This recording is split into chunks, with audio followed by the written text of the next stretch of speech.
Alright guys, in this segment of the GQM Garage Show, we will be installing a new oil pump into my all-motor NB Miata block. The block is from a 2002 Mazda Miata. It's still the complete factory rotating assembly. This is going for the last series of upgrades that I'm performing on this engine. So, stock rev limit on these blocks is 7,200 RPM. I am revving it to 7,800 at this point. You can already feel that the engines aren't really meant for high RPM. The rod to stroke ratio isn't the best for high RPM applications. There's no support around the crank like say a Honda VTEC engine. And just the way the cranks are balanced, they're not really balanced for higher RPM. So you can already kind of feel the harmonics a little bit more rough when you're up in that higher RPM range. The factory oil pumps are a known weakness. A lot of people have suffered failures because the gears inside either shatter or come apart, and if that comes any RPM on the engine, your engine's going to be toast because you'll immediately lose oil pressure, so you're going to get metal on metal contact. For the pump selection, I called my friend Travis from Boundary Engineering, told him what I was doing and asked him what his recommendations were. He hooked me up with a stage 1 pump. So this is just a Mazda factory oil pump housing with his gear set, his billet gear set fitted inside of it. They're supposed to be indestructible for the most part, assuming that you don't have a failure elsewhere and run metal through the pump itself. But receiving the box, the first thing you get is a nice little stamped wax seal, old school style envelope, which is a nice little touch. I kind of dig that. But inside you'll get your warranty information about the pump. There's a complete spec sheet on it for every clearance that was measured and taken and what was inspected, and just all the specs for the pump that you ordered. So it's nice to get that. Here's the pump. I haven't opened it up yet from the plastic, but it is already pre-assembled, so this should be a bolt-on affair as far as just putting it in and going. Nothing, you don't have to actually put the gear set in yourself, so that's a nice thing to have. And lastly, I'm complementing the engine with Super Miata. This is supposed to be better harmonically balanced crank pulley, so hopefully it'll keep the vibrations down. I did have this setup running for quite a bit of time when the motor was in its last build form, was making 172 with the wheels naturally aspirated. I would see sustained 7,600, bouncing off the rev limiter at 7,800 RPM for periods of time, and you know, it held together. I didn't have any catastrophic failures, but while I have everything apart, just to have a little cheap insurance, I figured I might as well change it, because once I put this engine back in the car for the 3rd time now, I really don't want to have to take it out again for a while. So just to have everything, we'll go through each step along the way for what's required to install the oil pump, and this is universal whether you're installing a factory oil pump or an aftermarket pump like the one here from Boundary Engineering. So we'll go through each step along the way. Alright, so our first step is going to be to remove the oil pan. I am a couple steps ahead of the game here. I have the engine removed from the car, head's removed, all the peripherals have been removed. Ideally you will be doing this outside of the car, since you cannot drop the oil pan with the subframe still attached to the car because it's in the way. If you really hated yourself, you might be able to get away with using a hoist to lift the engine up so you have enough room to get at the pan and drop it, but ideally you would be doing this while the motor's outside the car, so start there.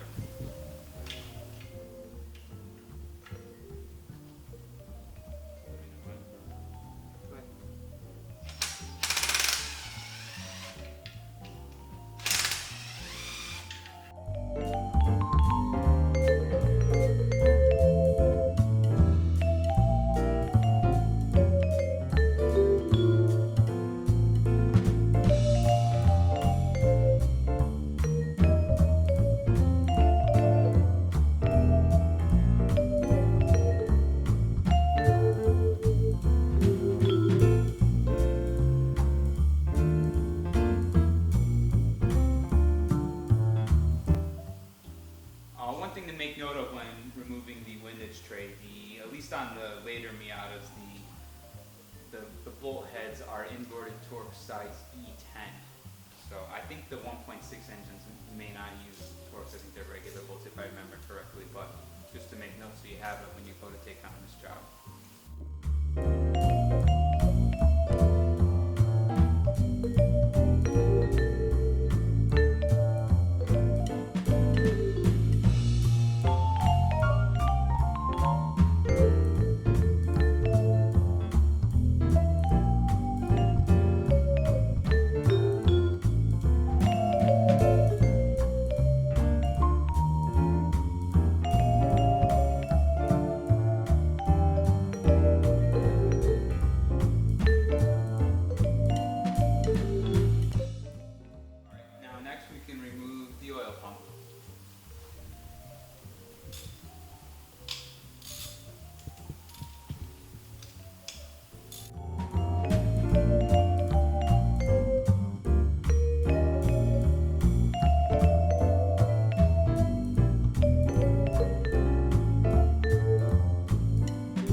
Spend a good amount of time cleaning all your mating surfaces. The last thing that you want is to have some Mr. Hankies left over and then all of a sudden you got a leak somewhere after you put your engine back in the car and it's running and you got to take it all out, all over again. So really spend a good amount of time. I'm real anal about when I clean mating surfaces. You know, use your degreasers on them, blow everything out with compressed air when you're done. Take a tap, run it through the bolt holes for silicone, might be on the threads and either in the holes or on the bolts. The front bolts are metric 8 by 1.25 millimeter. Your oil pan bolts are metric 6 by 1 millimeter. So if you have those taps in, you run them through, clean out all the old silicone. So with the new pump, there's actually grooves where you're gonna put your new bead of silicone. I use Permatex Ultra Gray for whenever I'm sealing oilways. But follow the grooves, go around the bolt holes, put a nice bead in there. Don't forget the new pump comes with a new oil O-ring right here, and make sure it also includes a new front crank seal, which is pre-installed, so just put a little bit of lube on there and maybe on the snout of the crank too, so there's no resistance when you're putting it on. But lay your bead down, put it on, tighten your bolts up. I'm not sure what the torque spec is off the top of my head, but 12 millimeters, probably around 16 to 18 foot-pounds. I can verify that.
Installed.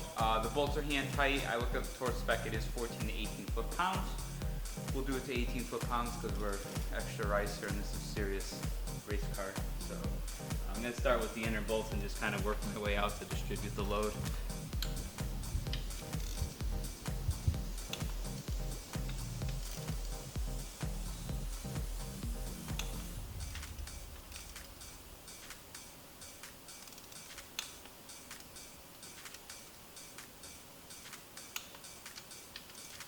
check. One. Just because I'm anal. Yep.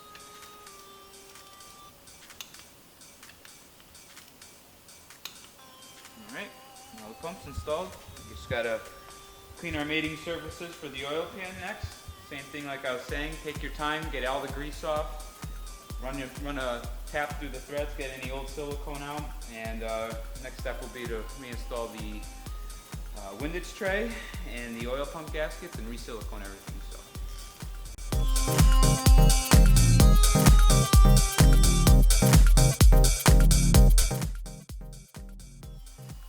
Alright, so last but not least, I spent the last several hours cleaning up all my mating surfaces. This is somewhere where you want to be extra anal. Take your time, clean all the old residual oil off, get any old silicone out. The last thing you want to do is assemble everything again, have the engine back in the car, only to find out that something's leaking. So be extra anal, take your time, clean everything nice. We're gonna start this off. We're gonna lay a new bead of Permatex Ultra Gray for a gasket around our block and the new oil pump.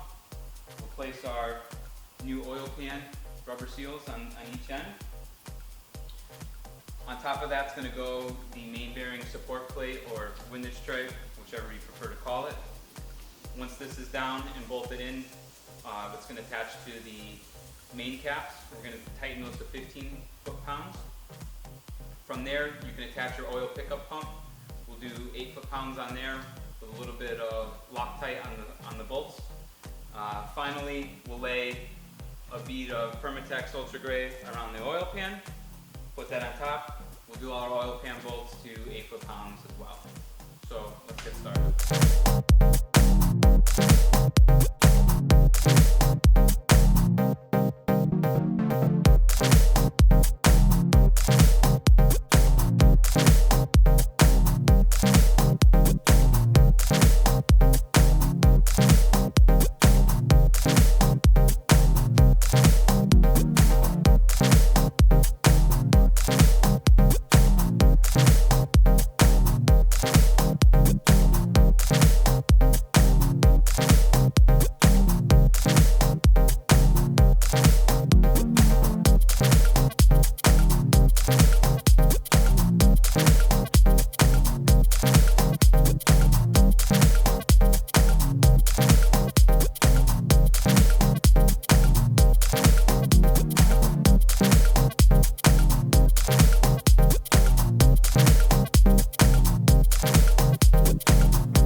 Everything's sealed back up now. We're gonna let the motor sit overnight, give everything a chance to cure.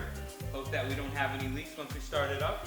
But anybody looking to upgrade their oil pump for a little bit of peace of mind, I know I'll certainly have some peace of mind here, knowing that when I'm pushing this block past what it's meant to rev to from the factory, that my oil pump gears are not going to shatter. So at least that's one thing I can scratch off the list for a potential failure.